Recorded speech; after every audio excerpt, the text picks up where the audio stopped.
1900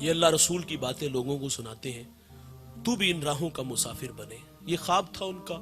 2 سال بعد وہ اللہ کے پاس چلی گئی.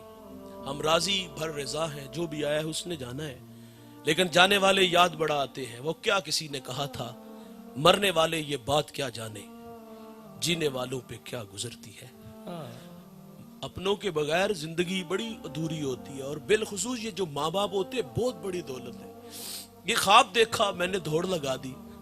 میں نے زندگی میں بڑی عزتیں پائی ہیں، پورے پاکستان میں جاتا ہوں، عزت سے نوازا گیا ہوں، لیکن کبھی کبھی آرزو مچلتی ہے میری ماں ہوتی. میں لوگوں کو رسول اللہ کی باتیں سناتا، اور وہ پردے میں بیٹھ کے مجھ سے حضور کی باتیں سنتی، تو میرا قد کس قدر بڑھ جاتا. انسانی فطرت ہے بھائی، وہ ڈھونڈتا ہے ان رشتوں کو. انسان کو زمانہ یاد آتا ہے نا، کبھی غربت کی لکیر پہ کھڑا تھا، اچار سے روٹی کھاتے تھے، کبھی لسی میں وہ نمک مرچ بھگو کر کے اس سے ہی روٹی کھا لیتے تھے، اور آج دسترخوان پہ انواع و اقسام کے کھانے پھل ہیں. ڈھونڈتا ہے انسان ان بوڑھوں کو، کاش ہوتے. کبھی کوئی محلے میں نہیں جانتا تھا، آج پوری دنیا میں شہرت ہے. کبھی پاس سائیکل نہیں تھا، آج جہازوں کے سفر ہے. تو انسان تلاش کرتا ہے، کاش وہ ہوتے تو میں ان کی عزت کرتا، میں ان کے قدموں میں بیٹھتا ہوں، ان کی خدمت کرتا. جوانوں یہ بہت میرے رسول کو ماں یاد آئی، مصلے پہ کھڑے ہیں. حضور کی والدہ کب بچھڑی؟ جب حضور کی عمر 6 سال تھی. ابوا نامی ایک چھوٹی سی بستی ہے جہاں سیدہ آمنہ رضی اللہ تعالی عنہ آ کر کے رک جاتی ہیں، اور آپ کو بخار نے آ گھیر لیا. آپ جان گئی کہ یہ بخار میری جان لے لے گا. وقت رخصت ام ایمن سے کہا کہ میرے بیٹے محمد کو باحفاظت امیر قریش تک پہنچا دینا، اور پھر حضور کو پاس بلایا. ادھر بچپنے کی معصومیت، پیشانی میں نبوت کا نور، ماں بیٹے میں کھپ سی جاتی ہے. 2 باتیں کی اور پھر ہمیشہ کے لیے پہاڑوں میں سو گئی. فرماتی بیٹا کلو حیٍ میتٌ کلو جدید بال کلو کبیر یفنا وانا میتۃ وذکر باق وولدت طہرا. فرمایا بیٹا ہر نئی چیز نے پرانا ہو جانا ہے، ہر باقی نے فنا ہو جانا ہے. فرمایا بیٹا میں بھی جا رہی ہوں، لیکن سنو میرا ذکر باقی رہے گا، اس لیے کہ میں تیرے جیسا سونا محمد چھوڑ کے جا رہی ہوں. سانسوں کی مالا ٹوٹ گئی، موتی فضا میں بکھر گئے. حضور ماں سے لپٹ کے روئے، اور پھر اپنے ننھے ہاتھوں سے کالے پتھروں کی قبر بنائی، اس پہ آنسوؤں کا چھڑکاؤ کیا. جہاں تک ماں نظر آتی رہی، حضور پلٹ کے ان کالے پتھروں والی قبر کو دیکھتے ہیں. میں نے سیدہ آمنہ کے مزار کی 2 دفعہ زیارت کی ہے. یہ مدینہ سے 350 کلومیٹر کے فاصلے پر ہے. مقام بدر سے 85، مستورہ سے 25. میں پہلی دفعہ حاضر ہوا تو پہاڑ کے نیچے تھا، ماحول خاموش ہے، ہوا کا کہیں سے کوئی ایک جھونکا بھی نہ آیا. لیکن جب سیدہ آمنہ کے قدموں میں جا کھڑا ہوا، یقین جانو ایسا لگا کہ اللہ نے جنت کے 8 دروازے ہی کھول دیے ہوں. ایسا لگتا تھا کہ جنت سے ٹھنڈی ہوائیں سیدہ آمنہ کو سلام کرنے آتی ہیں. ام ایمن کہتی میں حضور کو لے کے پہاڑ سے نیچے آئی. جب نیچے آئی تو پیچھے پلٹ کے دیکھا تو حضور میرے ساتھ نہیں تھے. فرماتی میں دوبارہ پھر پہاڑ پہ چڑھی تو میری آنکھیں کیا دیکھتی ہیں کہ حضور ماں کے سرانے کھڑے ہیں، اور وہاں کھڑے ہو کر کہہ رہے تھے امی جی آپ تو جانتے ہو کہ میرا اس دنیا میں آپ کے سوا کوئی بھی نہیں ہے. ام ایمن کی جان نکل گئی، حضور کو سینے سے لگا لیا. آقا فرمایا کرتے تھے ام ایمن میری ماں کے بعد میری ماں لگتی ہے. حضور مصلے پہ ہے، بچھڑی ماں کی یاد آئی. حضور صحابہ سے فرماتے کاش کہ آج میری ماں زندہ ہوتی، میں تمہیں نماز عشاء پڑھا رہا ہوتا، اس میں سورت فاتحہ کی قرات کر چکا ہوتا.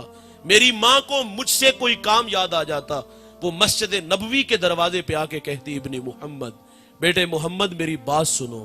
حضور فرماتے میں نماز توڑ کے پہلے اپنی ماں کی بات کو سنتا. بہت بڑی دولت ہے ماں باپ، ان کی قدر کرو جوانوں. یہ ایک بار آتے ہیں دوبارہ نہیں آئیں گے. میرا کہنا ہے یار مانا تم شادی کے بعد بہت مصروف ہو گئے، بچے ہیں، گھر والے ہیں، کاروبار ہے، یار کم از کم 1 گھنٹہ تو اپنے ماں باپ کے لیے مختص رکھو.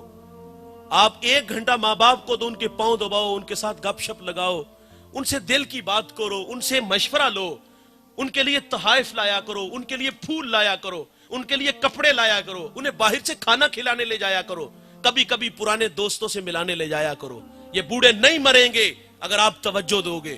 یہ بوڑھے مرتے اس وقت ہے جب اولاد توجہ نہیں دیتی. آپ آج سے ہی اپنے ماں باپ کو وقت دینا شروع کر دو تو یہ بوڑھے نہیں مریں گے. ہمیں غلطی لگی، ہم سمجھتے ہیں یہ شاید کہ ہم جو ماہانہ یا ہفتے بعد 500,000 روپیہ دیتے اس لیے ہماری راہوں میں بیٹھے ہوتے ہیں، اور دھوکہ لگا ہے ہمیں، انہوں نے زندگی میں بڑا پیسہ کمایا ہوتا ہے اور وہ سارا پیسہ آپ پہ ہی خرچ کیا ہوتا ہے. یہ آپ کے پیسوں کے بھوکے نہیں ہوتے جوانوں، یہ آپ کی توجہ کے بھوکے ہوتے ہیں. آپ ماں باپ کے قدموں میں بیٹھا کرو، ان کے قدموں میں بیٹھ کے یقین جانو 10 منٹ گزار کے دیکھو، آپ ایسا لگے کہ فضاؤں میں ہم اڑ رہے ہیں.